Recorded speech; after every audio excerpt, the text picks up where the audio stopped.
Welcome to my YouTube automotive channel. In today's video I have a 2013 Chevy Equinox and I will show you which fuse and relay to check in case your starter is not working.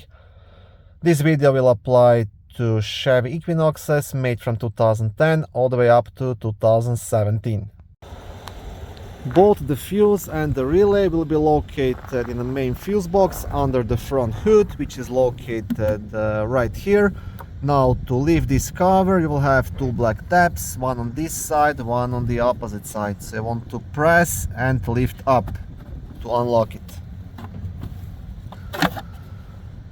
Once you remove the cover, on the back side of the cover you will have a small fuse diagram, and right here you will have a fuse puller which you can use to remove and check any of the fuses. The starter fuse is fuse number 9. It's a 30 amp fuse located right here. And the starter relay is located just under it right here. Now the best way to test this relay is probably just try to replace it with one of the same kind and see if that makes a difference. If it does, just buy a new relay and have it replaced.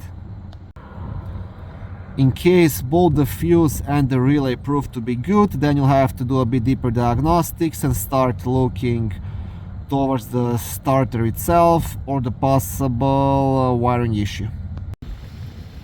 Okay, thank you for watching this short video. I hope it was helpful and educational. If it was, please like it and consider subscribing to my YouTube automotive channel.